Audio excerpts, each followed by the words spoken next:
Саламатсыңарбы, кымбаттуу окуучулар. Бүгүн кайрадан кыргыз адабият сабагыбызды баштадык. Бүгүнкү сабагыбыздын темасы Аалы Токонбаев жана анын Кандуу жылдар романы болмокчу. Биз сабагыбызга төмөнкүдөй максатты коюп алалы. Токонбаевдин Кандуу жылдар чыгармасы менен тааныша алабыз. Китепти окуу менен берилген суроолорго так, таамай жооп бере алабыз. Ошондой эле андан кийинки максатыбыз уккандарын эсине сактап, кайра айтып бере алышат. Сөз байлыгы, сүйлөө кеби өнүгөт, өз оюн эркин айтууга үйрөнүшөт. Ошондой эле балдар, окуучулар акылдуулукка, эмгекке, билимдүү болууга, ынтымактуулукка, биримдүүлүккө, бири-бири менен көмөктөшө билүүгө тарбияланышат. Андан кийин балдар, бүгүнкү өтүлө турган темабыз, авторубуз белгилүү Кыргыз Республикасынын белгилүү жазуучусу Аалы Токонбаев. Аалы Токонбаев силер буга чейин эле билесиңер, көрүнүктүү прозаик, акын, жазуучу, котормочу катары белгилүү. Биз бул адамды айтаарда, бул аттын кашкасындай таанымал, Токтогул атындагы мамлекеттик сыйлыктын лауреаты, кыргыз жазма профессионал адабиятынын негиз салуучуларынын бири, ошондой эле кыргыз эл акыны деп айта алабыз. Бул акыныбыз өзү каймана, биринчи аты Чалкар, андан кийин Балка деген каймана ат менен белгилүү болуп келген. Белгилүү акын жазуучубуз 1904-жылы азыркы Чүй областынын Кемин районундагы Чоң Кемин айылында кедей адамдын үй-бүлөсүндө туулган. Бул адамдын залкар акын, жазуучу болуп калганышына эң негизги себеп эмне болгон? Ал таасирди ким тарабынан алган деген суроолор туулушу мүмкүн. Аалынын чыгармачылыкка жакын, таланттуу болушуна эң негизги себеп энеси уул бала болгон. Уул бала кыргыз элдик оозеки чыгармаларын, айрыкча жомок, кошок, армандарды жакшы билген, аларды айта билген сөзмөр адам болгон. Анын адабий шыгынын ойгонушуна энесинин таасири өтө эле чоң. Башка акын жазуучулардай эле Аалы Токонбаев дагы 1916-жылдагы элдик боштондук кыймылына өзүнүн үй-бүлөсү менен да катышып, Кытай жергесине барган. Ал жактан да көптөгөн кыйынчылыктарды көрүп, 17-жылы өзүнүн Октябрь революциясы орноду дегенде өз жерине келет. Ал келгенден баштап окуу деген көксөө менен окуп билим алсам деген анын эң чоң ой тилеги болгон. Ал алгачкы билими 1930-31-жылдары алган. Акындын чыгармачылыгы басмага биринчи жолу жарыяланган ыры менен 1924-жылы башталат. 1927-жылы Ленин тууралуу деген биринчи ырлар жыйнагы чыгат.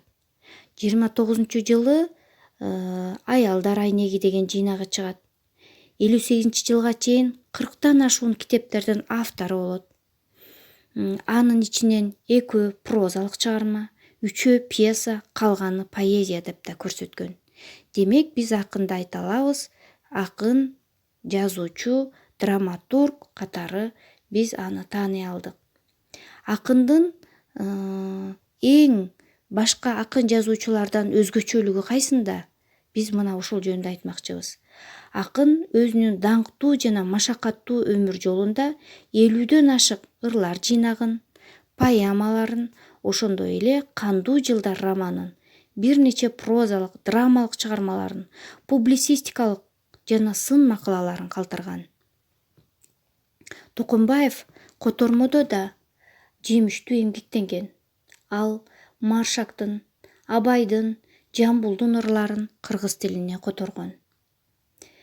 Акын көптөгөн чыгармалардын ээси болуп, кыргыз профессионал адабиятында акын, прозаик, драматург, ошондой эле публицист катары таанымал болду. Акындын лирикалык ырларын буга чейин эле силер жаш курагыңардан баштап эле окуучулар билип, үйрөнүп жүрөсүңөр. Анын эң негизги буга чейин айтылып жүргөн чыгармаларын эсиңерге салып, аларды өзүнчө талдайбыз. Эми балдар, кандуу жылдар чыгармасы жөнүндө темабызды уланталы. Акындын башка чыгармалардан өзгөчөлөнгөн, эң негизги орунда турган, ыр түрүндө жазылган кандуу жылдар чыгармасы болуп эсептелет. Башка акын жазуучулардан өзгөчөлөнткөн ыр түрүндөгү романды жазып, бул проза жанрына башкача бир белгини, башкача бир нук менен күчтүү темп менен келип кошулду. Бул кандуу жылдар чыгармасы балдар эмне жөнүндө, эмне идеяны көздөйт?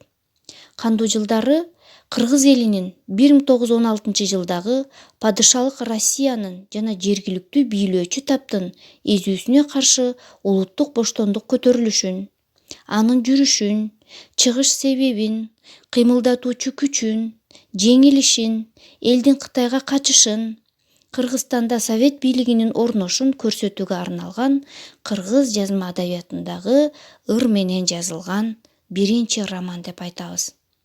Ыр менен жазуу дүйнөлүк адабияттын тарыхында сейрек көрүнүштөрдөн бири эле. Мына биздин кыргыз адабиятыбызда ушул адам Алы Токонбаев ыр түрүндө жазылган прозаны киргизди. Мунун алгачкы китеби Таң алдында деген ат менен басылып чыккан. Кийин ал 1947 жылы кайрадан экинчи Кандуу жылдар деген ат менен жарык көрдү. Бул чыгарманын Кандуу жылдар романынын негизги композициялык, сюжеттик, идеялык, көркөмдүк өзгөчөлүгүн талоого алуудан мурда 1991 жылы жарык көргөн биринчи китебине айта кетпесек болбойт. Чыгарма өз мезгилинде окурмандарын топтой алган эң белгилүү чыгармалардан болуп эсептелет. Кандуу жылдар романында кыргыз элинин 1916 жылдагы боштондук үчүн күрөшү, орус казак жазалоочу отряддарынын кыргын табышы, андагы зор трагедиялык көрүнүштөрдү акындын көз жашы аккандай айдан ачык сүрөттөөсүндө болуп эсептелет. Бул чыгарма Кандуу жылдар тарыхый романы деп аталышынын да бир себеби кыргыз элинин башынан өткөргөн тарыхый окуяларды камтыганында болуп эсептелет. Балдар, мындан аркы окуянын каармандар системасын, андан ары өзгөчөлүктөрүн кийинки сабактарда улантабыз. Балдар, эми үй тапшырма алгыла. Үй тапшырма катары 45-беттеги үй тапшырмасын аткарасыңар. Тексттин негизги маанисин, өзөктүк окуяларын айтып бересиңер. Эмки сабакта